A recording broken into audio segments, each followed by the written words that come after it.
are in the midst of death, and against all odds and all forces, we are here to proclaim life. I must confess to you that these past couple of weeks was different and difficult, but I want to say today is a bit different too. I want to thank Pastor for letting me have the pulpit today. I'm a teacher, he's a preacher. Even though we have speaking engagements, I'm more of a teacher, but I went to him and said, Pastor, I really want to preach. I want to preach a funeral for my friend. I want to get through this. And he said, go for it. So I was working on the message. I went back and I found some things. When I come down the aisle just now, what I had worked on for 3 weeks, I said, we're just going to throw that out. We're going to go this way. Okay. All of us cope with tragedy differently. I get that. But Marilyn was a straight shooter and did not have time for pretension, phoniness, or fake pretenders. She inspired me with her total, brutal honesty, enthusiastic, tongue-lashing to denounce all things fake and superficial. So in that spirit, let me direct and be honest for a moment. A friend called me last week and shared with me an analogy that had stayed with her in school. She said type 1 diabetes, where a person's body does not produce insulin, can often be managed, treated, so that person can have a long life. In some cases, it can be progressive and even fatal, which is precisely why it must be taken seriously.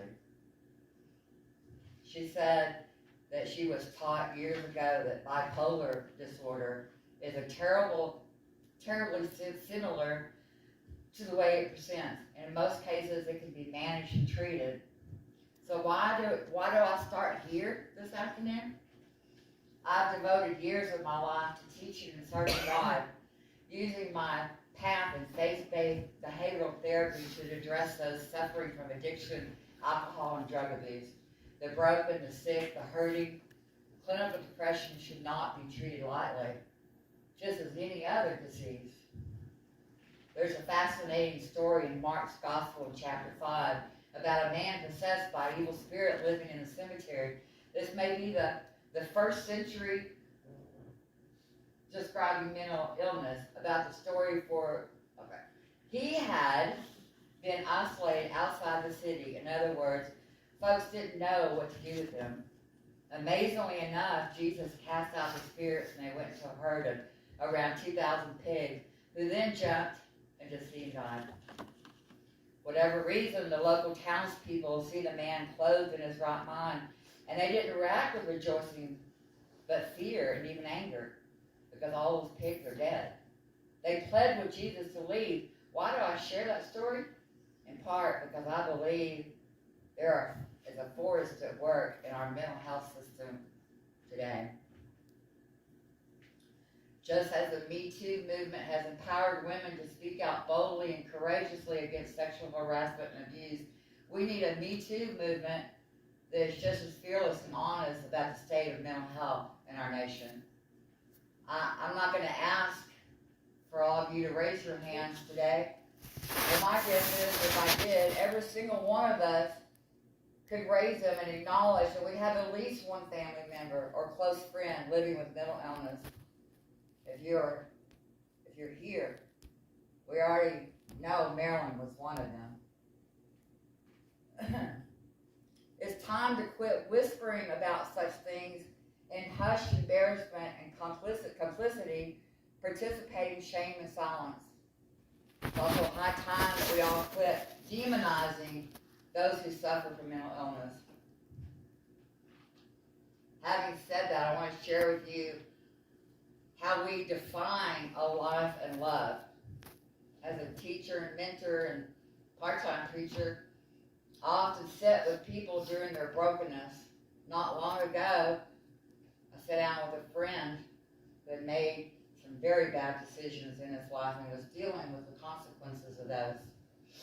I told him that despite how much of a mess his problems in his life had been, that there was always Jesus. There was always redemption. I said then, and then it's part of what I want to say to all of you today, remember who you are. You are not who others tell you that you are. You are not what our culture or society tries to put on you. You are not defined by your worst decisions. Though we often suffer those consequences. I'll go a step further. We're not defined by the way we die either. I feel compelled to say that here, to us, to all of Marilyn's friends, family, and neighbors, mental health, mental illness is a real thing. Marilyn was struck with this aggressive disease of bipolar manic depressive in her early life, a preteen. She suffered.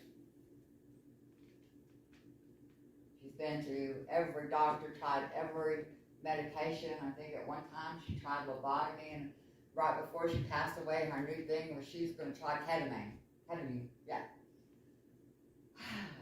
Her ups and downs, the days that she would be in isolation, alone, with no one, for days, not knowing what was wrong. Coming out of it and saying, what am I going to do with my life? I can't live like this, Tracii. I don't know what to do. And we'd go back to a doctor and say, what can we do? It's time to quit whispering about such things in a hushed embarrassment about our own families and their mental health. So if we know how not to define life, what can we say to define one? One is to find your passion. Find what moves you. Find what God wants you to do. Enable yourself to say, God, I'm willing. I wake up every morning and put my feet on the ground. I say, Lord, what would you have me do? Do that. Sometimes it's a lot, and sometimes not much. The prophet Jeremiah had a God-given passion for sharing God's truth so much that he could not contain it. My heart, I writhe in pain. Right. Yep. Within my heart, like an intense fire trapped in my bones. I can't contain it. Marilyn had a passion for people and helping others. As many have told us over the past couple of weeks through y'all's cards and letters and texts, all the Marilynisms and her storytelling. Marilyn loved Jesus. She's read the Bible backwards, forwards. She's studied other religions to make sure she was on the right track. She's read the Quran. She's read the Torah. She's been involved in some other mystical things, but she always came back to Jesus. Marilyn was deathly afraid of dying. We've reassured her. We've prayed with her. She'd come over at some really odd hours and want to talk to Pastor about dying and stuff. But I want to tell you, 3 surgeries later, we go to the hospital in El Paso, and she's setting up, and everyone around her going, come on, Mama, pop your leg here, pop your leg here. We were so thrilled. Oh, my God, we're so thrilled. We're to do this. We made it. She walked in. I bent down to her. She grabbed my face and said, I've seen him. I've seen him. Who, Marilyn? Jesus. I've seen Jesus. She said, I'm not. If I have to go now, I'm so at peace. Marilyn, just like her obituary says, doesn't every town have a Marilyn? That quirky little thing. I took on Marilyn 7 years ago, wanting to make a difference in her life. I have a heart for elderly women, for seniors. My desire is to build a community up here called Widow's Peak that's for seniors that have more to give. They're not through with life, but they have no one else. That's how Marilyn was. She wasn't through with life. She had us. Discover your God-given and God-inspired passion and pursue it in a way that seeks to bless others around you. God's word says, without a vision, the people perish. Today, get a foundation vision for God in your life. Eye have not seen, nor ear have heard, and the mind of man cannot conceive the good that the Lord has for those who love him. Another way to define a life is by one's generosity. In Luke's gospel, Jesus preaches from the plain saying, don't judge and you won't be judged. Do not condemn, you will not be condemned. Forgive and you will be forgiven. Give, it will be given to you, a good portion, packed down, firmly shaken and overflowing. It will fall on your lap. The portion you give will determine the portion you receive in return. Marilyn was a giver. Sometimes her offerings were a little strange, but she loved to help when she could, and she was a comforter. Marilyn loved to comfort people. She loved to rub your feet and your back, and I'm like, don't touch my feet. But she loved it. She loved to comfort those who were hurting. She always had a kind word. That woman could pray. She could pray to Jesus right out of you. I swear she could. She genuinely cared. A fitting way to honor Marilyn's memory is for all of us to have today. Marilyn's memory is for all of us here today to try and do the same. Heed the words of Jesus. Be quick to listen and slow to speak or judge. And give. Give it all away. You can't take it with you. Discover the amazing, limitless grace of God, the great giver, and then become a channel of grace, mercy, and service to your community and your neighbors, with God being by your side. Finally, let me say this. We are defined on how we love and by those who love us. The reason I know, you already know this deep in your heart, but I need to say it to you aloud. Marilyn loved you deeply. She loved you like a daughter. She treated you like a daughter. And by God, you were the only one who could boss her around. Mm-hmm. To Brenda Hudson, I say that not only was she her sister in Christ, but one of Marilyn's oldest friends. Get these two together. Beware. Yeah. Oftentimes, Brenda Hudson was Marilyn's, what would you say, catalog? She had to take care of Marilyn wherever we went. They could come up with some stuff that would make you blush. To Andrew, she loved you. She loved you so much, as a matter of fact, that she left a little token afterwards so you could perhaps go to school. Kendrick, I think if Marilyn would have been as young as Kendrick, there might have been a thing there. She adored Kendrick. Oh. Marilyn loved her pastor. Yep. We have an open door policy at our house. We dedicated our house 7 years ago to ministry. Whoever comes and goes, and we have a lot of people coming and going. But Marilyn would just walk in the door. You could hear, hello! Yeah. Hello! One time she came in and Pastor was standing at the bar with a piece of toast almost to his mouth. Here comes Marilyn. Swoop! She adored him. During our last visit to her, when we knew it wasn't going to turn out good, she asked to speak to Pastor. Me being nosy, I wanted to stay, but I was told to get out. So I know they shared and we came back in. She was only able to speak. Can I share about that right now? Yeah. What she was talking to me about was choice. And from the time we're cognitively aware until we die, or lose that ability to think, we have choices.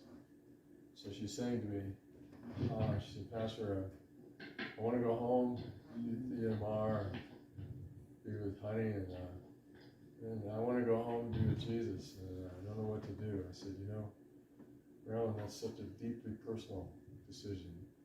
Why don't you ask Jesus? And so that's what that conversation was about. And I tell you, one time we were associate pastors at a Nigerian church. I know the color doesn't show, but in Houston, and I was preaching one time, and I just kind of caught a vision of like if you had cellophane stretched across the auditorium, and I could almost like see angelic faces pressing in to try to see what we see. I'm not saying I saw that, I'm saying that's what it looked like to me. It just got it in my spirit. And if we'll allow ourselves to be governed by His deciding power, it says in Proverbs, trust in the Lord with all your heart, don't lean on your own understanding.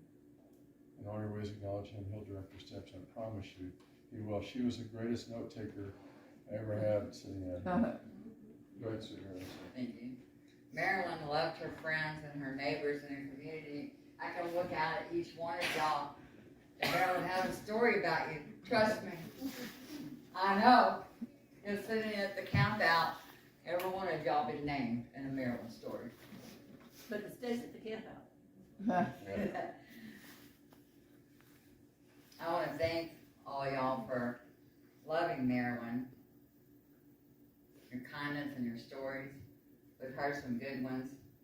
I don't know if y'all caught on the video behind us the little pictures of the squirrel. Yeah. Well, Marilyn, when we would be out with her, a group of the ladies and stuff, we would be talking and stuff, and you would go, squirrel, and Marilyn would go, where? Whatever store we were in, whatever we were doing, she was always, squirrel, where?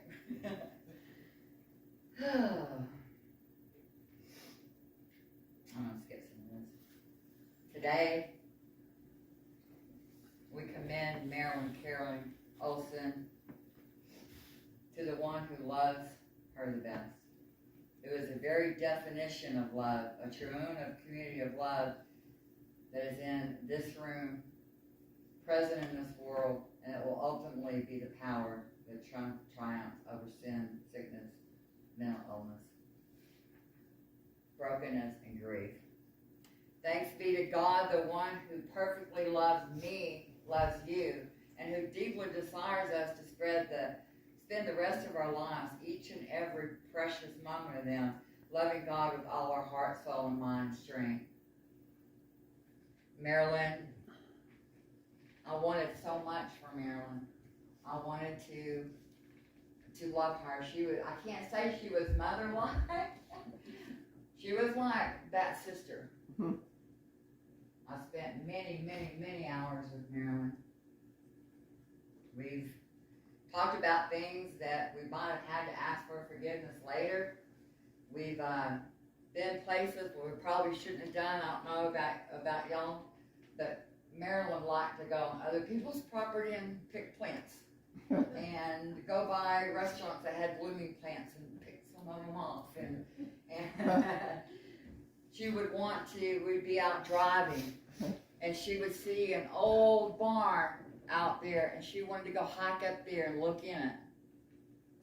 Reeza's like, oh no, we're not. And I'm like, yes, we are. We've shared so much. I wanted so much for her. I felt like that her life wasn't what it should be, that she needed to experience more, she needed to do more art, she needed to be out there. But because of the brokenness in her, of her mental illness, that kept her so bound up, so many days, so many months. If y'all can think back during COVID, I bet none of y'all saw her because she was holed up. We couldn't get her out of the house. When I first got here, I wanted to start a ladies ministry. It's where my heart is. I've always been involved in ladies ministry. So we decided we're going to go see Joyce Myers in El Paso. Marilyn, who hadn't been out of her house in weeks, maybe even longer, I told her, you're going. You're going, I don't think so. I said, if I take you out of your pajamas, you're going. We pull up in the car, me, Jackie, Rita, a bunch of us. She wasn't ready. What did I do? Took her out, grabbed some clothes. We were on our way to Joyce Myers. Joyce Myers is in a big auditorium. Thousands of women, they have Starbucks and book sales and stuff. So we're sitting at what I call the nosebleed section. Marilyn says, I have to go potty. I said, oh, who's taking you? Oh, okay. So Joyce Myers comes on. We're excited. We're listening. Jackie's got, where's Marilyn? I don't know. I go down there looking for her, panicked, thinking she got lost. Someone abducted her. I get down there. She's in the corner of Starbucks with these black ladies with these big hats talking to them over coffee. Marilyn! I was just talking. We take her home. One more thing about Marilyn, that we went to a place that had a hot tub in Cheetos or somewhere, wherever that was, Brenda. We were sitting, all the ladies, about 6 of us were in the hot tub. And Marilyn was sitting across from me, and she was taking her feet and tapping me. Marilyn, don't do that. Don't do that, Marilyn. She'd do it again. Marilyn, if you do it again, I'm going to drown you. I'm going to drown you. I took her by the feet, yanked it out from under her. She goes under the pool, comes back up sputtering, and from that time on, I was the bossy cow killer of old women.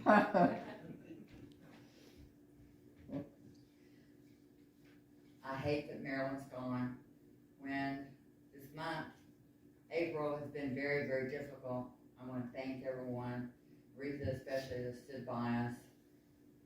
We went over to her house in Honey Bear to find a home. Thank God we found her a home. But we go over there and it's empty. Yeah. There's nothing left anymore. Her spirit's not there. It's like, do we just close the door on it? One of the times we visited Marilyn in the hospital when she was a little bit peppier, she threatened us. If you have one of those funerals where there's crying, I want a party. I want cookies.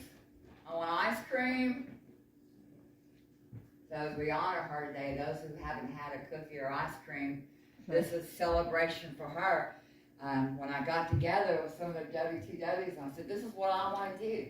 This is how I want it to be for Marilyn. What do y'all think? Well, I don't know. What will people think? I'm like, I don't care. Let's do it. So for Marilyn, my life will never be the same.